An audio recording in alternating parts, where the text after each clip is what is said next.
ایک ایسی صدی جس کو آپ ایشیا کی صدی کہہ سکتے ہیں۔ ایشیا کی صدی کا آغاز ہو رہا ہے، اور ایشیا کی صدی جو ہے یہ صدی یہ اسلام کے بہت قریب آ لگی ہے، دین کے بہت قریب ہے۔ مغرب کی جو صدی تھی وہ اسلام سے بہت دور نکلی ہوئی تھی، کیونکہ اکثر و بیشتر ممالک، اسلامی ممالک اور اسلامی دنیا کے اثرات وہ ایشیا میں تھے، اور کثیر تعداد میں جو مسلمان ہیں وہ ایشیا میں ہی پائے جاتے ہیں۔ تو یوں ایک پھیرا لگا ہے گویا، اور تاریخ جو ہے گھوم کر اس کا پہیہ واپس اپنی جگہ پہ آ رہا ہے۔ کوئی کم و بیش 1000 سال تک، جو ایک طویل ترین تاریخ ہے اس دور کی، 1000 سال تک یہ پہیہ ایشیا میں ہی گھومتا تھا، اور ایشیا کو اور اسلامی دنیا کو ہی پوری دنیا پر غلبہ اور استحکام حاصل تھا۔ یہاں سے کنٹرول ہوتے تھے سارے مغرب و مشرق۔ تو اس وقت کی ڈائمینشنز اور تھیں، اس وقت کی صورتحال بالکل مختلف تھی، اور وہ دنیا جو ہے آج کے مقابلے میں بڑی پرسکون تھی، بڑی دل آویز، بہت پرسکون،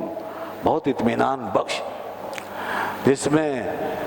ظلم و بربریت نہ ہونے کے برابر تھا، جس میں پوری دنیا کے اقوام کے لیے ایک ایسا امبریلا گویا ان کے سروں کے اوپر چھایا ہوا تھا کہ جس میں وہ امن و آشتی کے ساتھ اپنے حقوق حاصل کر سکتے تھے اور آزادانہ زندگی گزارنے کے قابل تھے۔ تمام معاشروں میں سکون تھا، اور اس طرح کی بےتابیاں بےچینیاں نہیں تھی کہ فلاں طبقے کے حقوق، فلاں طبقے کے حقوق، کہیں مرد رو رہے ہیں تو کہیں عورتیں رو رہی ہیں، تو کہیں بچے جو ہیں چیخ رہے ہیں، بلبلا رہے ہیں، کہیں جناب کوئی بھوک سے مر رہا ہے، تو کہیں کوئی ضروریات زندگی کو ترس رہا ہے۔ یہ چیزیں نہیں تھیں۔ آج جب کہ یہ چینج آیا تھا، اب اس کے بعد جب چینج آیا اور ایشیا سے نکل کر یہ سارا پاور سٹرکچر مغرب کے پاس گیا، تو ہم نے اس وقت سے آج تک انسانیت کو بلبلاتے ہوئے دیکھا، تڑپتے دیکھا، بے چین دیکھا ہے، اور ہر طرف حقوق حقوق حقوق کی باتیں ہوتی نظر آئیں۔ جنگ و جدل عام تھا اس پورے 400-500 سال کے عرصے میں، زیادہ عرصہ نہیں گزرا، یہ 400-500 سال کا عرصہ جس میں یہ ٹرانسفر ہوگا، اور اس کے بعد پھر پورا کنٹرول سنبھالا گیا، اور جب کنٹرول پورا سنبھالا گیا تو اس کے بعد سے اب تک تو تقریباً 100 سال ہی گزرے ہیں۔ یہ 100 سال 20ویں صدی جو ہے یہ ہے دراصل جو مغرب نے پورے اپنے کنٹرول میں لے رکھی تھی، اور وہ جو استعماریت کا دور تھا اس کے بعد سے پوری دنیا پر مغرب کا تغلب ہو چکا تھا۔ تو اس پورے دور میں، اس 100 سالہ اس پورے دور کے اندر ہر طرف حقوق اور حقوق اور حقوق کی بات ہوتی تھی۔ ہر کوئی میرے رائٹس، اس کے رائٹس، اس کے رائٹس، اس کے لیے مارا پھرا ہے۔ اس میں صرف جنگیں ہوئی ہیں، اس میں صرف جو ہے خون بہایا گیا ہے، اس میں آگ برسائی گئی ہے، اس میں بس استحصال ہوا ہے، ایکسپلائٹیشن ہوا ہے، اس میں غریب مملکتیں جو ہیں ان کا خون چوسا گیا، اور اس میں سب سے زیادہ ظلم اور بربریت مسلمانوں کے ساتھ روا رکھی گئی۔ یہی وہ صدی ہے جس میں فلسطین جو ہے اس کا لہو بھی ٹپکتا رہا ہے، اس سے بھی خون ہر وقت رستا رہا، اور ادھر کشمیر جو ہے وہ بھی آگ میں جلتا رہا ہے۔ یہی صدی ہے جس میں بوسنیا میں بھی قتل عام ہوا اور ہزاروں لوگ مارے گئے ہیں، اور یہی صدی ہے جس میں شام میں اور عراق میں اور لیبیا میں اور چیچنیا میں، ان سب علاقوں میں جو مسلم کنٹریز ہیں، یہاں خون کی ندیاں بہائی گئی ہیں۔ اتنا خون جو ہے پچھلی پوری انسانی تاریخ میں نہیں بہایا گیا جتنا اتنے مختصر سے وقت میں اس دور میں بہا دیا گیا ہے۔ یہ ہم دیکھتے ہیں۔ یہی اسی دور میں غربت و افلاس بھی دنیا میں بے پناہ ہے، اور امراض کی بھی فراوانی ہے، ایک سے ایک امراض، ایک سے ایک مرض۔ یہ سب چیزیں یہ اس دور کے اندر ہمیں نظر آتی ہیں، جب یہ سارا پاور